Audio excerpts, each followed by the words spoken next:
biro kalo kayamo mana kama moko.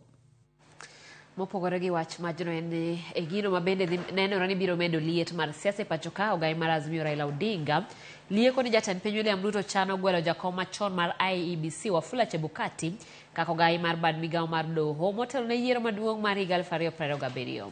Raila wacho ni e romo mane Ruto timo kod ogai mar doho Martha Koome e kar jot maduong' mar jatend piny juma mokalo. Koome ne osingo mar miyo Ruto thuolo mar gwelo joyal buche 5 mag doho mamalo kod 2 mag doho mar apil e kinde ma Ruto to ne osingo mar medo pok mar omenda ne bad migawo mar doho. E winjruok ma kamano, Raila wacho ni Chebukati kod jakom machon mar IEBC Isaac Hassan ne odhi gwelo kaka joyal buche mag doho mar apil. Chris Owino nigi mathoth. Ogai mar Azimio Raila Odinga olieko ni tiere chenro mar gwelo jakom machon mar IEBC Wafula Chebukati kaka jayal bura mar doho mar apil motelo ne nie lemo mar ogai mar bad migawo mar doho ne ikrok ni yiero mar 2027. In that agreement, the 5 High Court judges and 2 Court of Appeal judges will be for Mr. Ruto to forward to the JSC. And he floated the names. Immediate former IBC chairman, Mr. Wafula Chebukati, and former IBC chairman, Ahmed Isaac Hassan, are to be appointed as Court of Appeal judges, with Chebukati later being elevated as the Chief Justice before the 2027 general elections. Kaoloso kod jofwamb weche e log tich mare ma Capitol Hill e bore Nairobi, Raila oyango ni ma en achiel kuom winjruok mane obetie kind jatend piny William Ruto kod ogai mar doho Martha Koome e kar jot maduong' ma jatend piny e bore Nairobi juma achiel mokalo.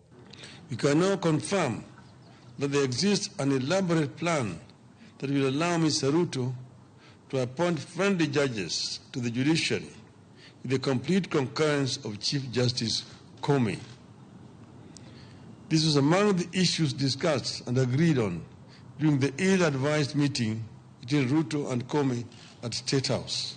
Kalore gi Raila Odinga, Ruto ne omi thuolo mar gwelo joyal buche 5 mag doho mamalo kaachiel gi joyal buche 2 mag doho mar apil e kinde ma bad migawo mar doho to ne idhi medo pok mar omenda e winjruok makamano. At the meeting, the Chief Justice and Mr. Ruto reached an agreement that will supposedly allow Mr. Ruto to provide additional funding to the judiciary.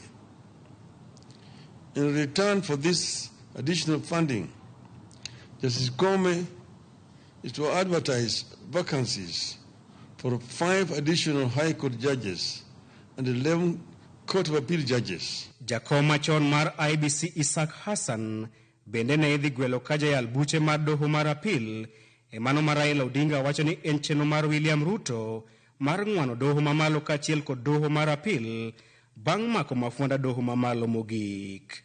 The administration believes it has completely captured the Supreme Court and now wants to target the problematic lower courts by stuffing them with loyalists with the cooperation of the Chief Justice. Magi timore kinde maduol mochung' ne joyal buche pacho kae JSC olando thuolo mag joyal buche 11 mag doho mamalo kaachiel gi joyal buche 5 mag doho mar apil. Raila medo wacho ni weche mag ng'wano bede mamoko mag sirikal kod piny owacho mamalo e achiel kuom gigo mane okelo tulo e yiero mar 2007.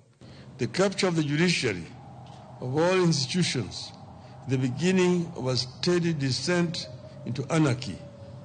It is the beginning of the embrace of the law of the jungle instead of the rule of law. Bende ose ogai mar doho Martha Koome kuom siro chenro mag mako mafuanda bad migawo mar doho ataro mar chik.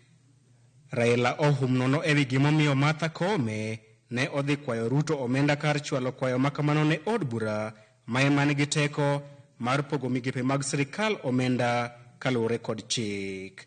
The presidency cannot allocate any money to the judiciary. Madam Koome knows this, and yet has willingly proceeded to associate herself with and endorse an illegality. Where Comey sought money from the State House and not from Parliament, only she can explain, but it spells doom.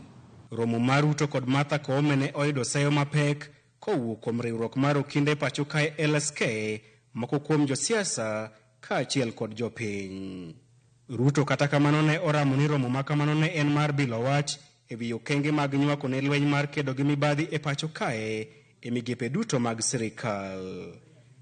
Chris Owino, Ramogi TV, Nairobi. E weche mag somo en thuolo machielo migawo mar somo golo siem ne skunde mag piny